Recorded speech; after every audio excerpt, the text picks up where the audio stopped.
नमस्कार साथियों, मैं भंवर लहरिया। हिस्ट्री ई क्लासेस के ऑनलाइन प्लेटफॉर्म पर आप सभी का स्वागत है। माध्यमिक शिक्षा बोर्ड के अभी एग्ज़ाम चल रहे हैं। क्लास 12th का आज इंग्लिश का पेपर हुआ है। अब अगला जो पेपर है वो आपके इतिहास का होने वाला है। इतिहास का जो पेपर है वो आपका 22 मार्च को है। वैसे अगर देखा जाए तो काफ़ी अच्छा गैप दिया है, कुल 11 दिनों का गैप है। लेकिन प्यारे विद्यार्थियों, ज़्यादा गैप कई बार नुकसानदायक भी होता है। अगर आप समय का सदुपयोग नहीं करते हैं तो उस गैप की वजह से आपको नुकसान भी हो सकता है, और अगर आप समय का सदुपयोग करते हैं तो इतिहास का आप 100% बहुत अच्छा रिवीजन कर सकते हैं, इसका अध्ययन कर सकते हैं। देखा जाए तो आपके 13 तारीख और 14 तारीख, 13 तारीख को होली का अवकाश है, 14 तारीख को गुलंडी है। तो वैसे तो आपने पहले कई साल होलियाँ मनाई है, और अगर इस बार होली नहीं भी मनाते हैं तो उसका कोई ख़ास प्रभाव नहीं पड़ता है। लेकिन अगर ईमानदारी से पढ़ते हैं तो डेफिनेटली उसका आपको फ़ायदा मिलेगा। फिर भी मान लीजिए कि आप होली के लिए एक दिन का समय वेस्ट करते हैं तो पीछे इस प्रकार से 10 दिन रह जाते हैं। अब देखिए 10 दिनों के अंदर इतिहास के जस्ट बाद में आपका जो पेपर है वो हिंदी का है, और हिंदी में गैप कम है। इसलिए मैं चाहता हूँ कि 2 दिन आप हिंदी को पढ़ लीजिए, तो पीछे इस प्रकार से आपके पास में 8 दिन रह जाते हैं। अब 8 दिनों के अंदर आपको इतिहास को कैसे पढ़ना है, 8 दिनों के अंदर किस प्रकार से पढ़ा जाए कि इतिहास में आप अच्छे बेहतरीन अंक हासिल करें, 8 दिनों में किस प्रकार से पढ़ना है, इसकी मैं आज आपको एक रणनीति बताने वाला हूँ।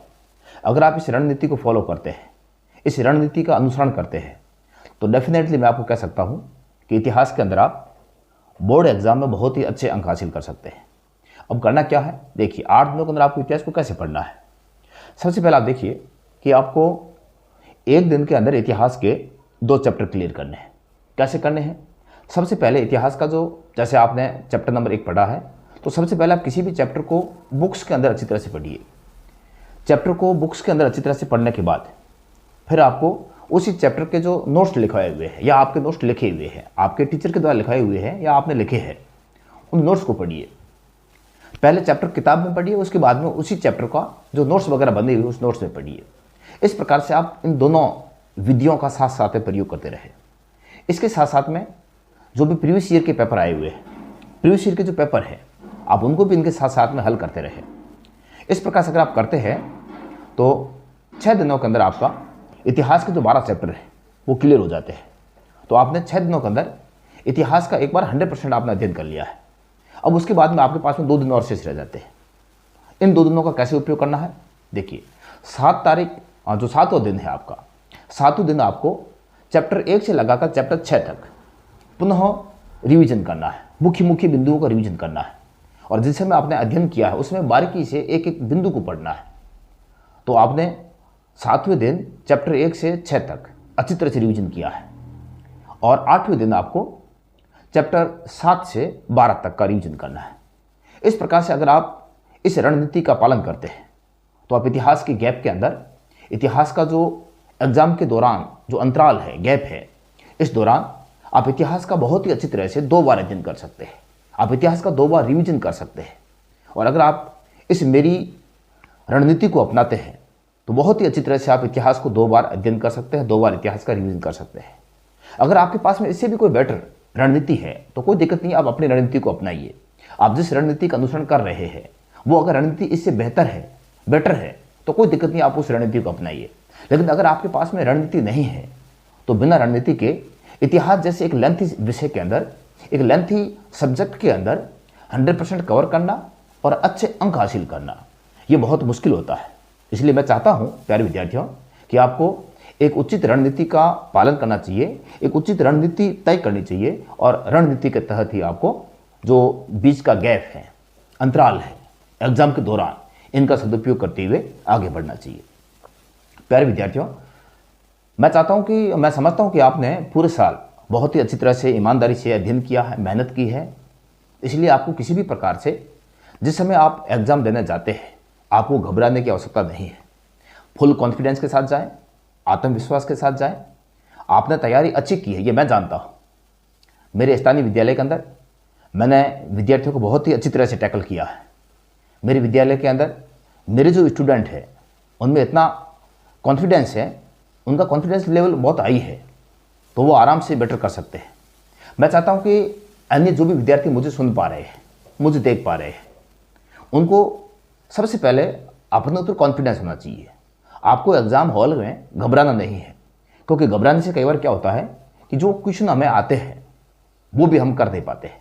इसलिए आपको कॉन्फिडेंस के साथ में एग्ज़ाम हॉल में जाना है।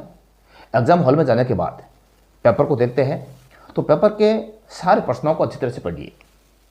प्रश्नों को पढ़ने के बाद प्रश्न को समझिए कि प्रश्न की प्रकृति क्या है, प्रश्न आपसे क्या चाहता है, प्रश्न आपसे क्या पूछ रहा है, प्रश्न की आवश्यकता क्या है। आप प्रश्न की आवश्यकता को समझते हुए उसका हल कीजिए।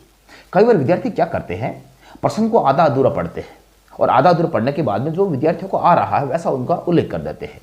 हालांकि प्रश्न कुछ और पूछ रहा है, लेकिन अपन जल्दबाजी के अंदर ऐसा कर लेते हैं। तो प्यारे विद्यार्थियों, आपको ऐसा नहीं करना है। आजकल इतिहास के अंदर जो प्रश्न आते हैं वो थोड़े से घुमा फिरा कर पूछे जाते हैं। इसलिए पहले आपको प्रश्न को अच्छी तरह से समझना है, प्रश्न को अच्छी तरह से देखना है कि प्रश्न पूछ क्या रहा है, प्रश्न की आवश्यकताओं को समझते हुए उसका स्पष्टीकरण करना है।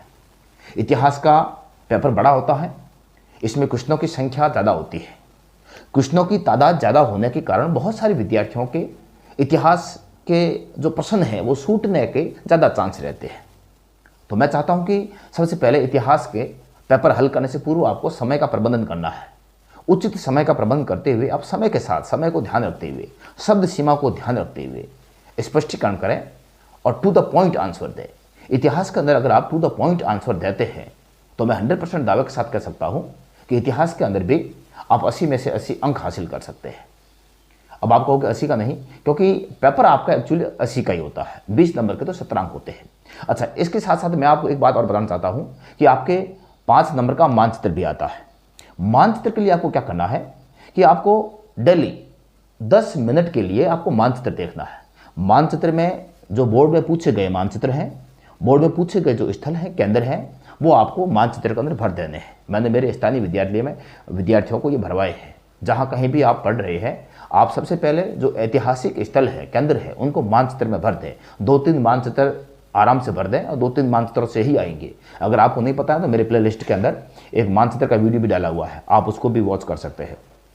मानचित्र भरने के बाद आप दीवार से चस्पा कर दें और डेली 10 मिनट उसको आराम से देखें। 10 मिनट अगर आप डेली देखते हैं तो आप 100% मानचित्र भी कवर कर लेंगे। मानचित्र के अंदर आपको ये ध्यान रखना है कि कौन सा केंद्र किस राज्य के अंदर है। वो जिस स्टेट के अंदर है, आपको उसी स्टेट के अंदर दाएं बाएं जहाँ कहीं भी उसका जगह है वो अगर याद रहती तो ठीक है, अगर याद नहीं भी रहती है तो आप उस स्टेट के अंदर भी दर्शाते हैं तो भी अमूमन जो एग्जामिनर है, चेकर है, वो आपका राइट कर देगा। इस प्रकार से पूरा कॉन्फिडेंस के साथ में एग्ज़ाम दीजिए। इतिहास के अंदर आपके बहुत अच्छे अंक आएंगे, ये मैं भगवान से प्रार्थना करता हूँ। आप बहुत ही अच्छी तरह से इतिहास के पेपर को टैकल कीजिए, टू द पॉइंट इसका आंसर दीजिए। इसी आशा और उम्मीद के साथ मैं मेरे वाणी को यहीं विराम देता हूँ। आपको इतिहास के एग्ज़ाम की अग्रिम हार्दिक शुभकामनाएं। Best of luck.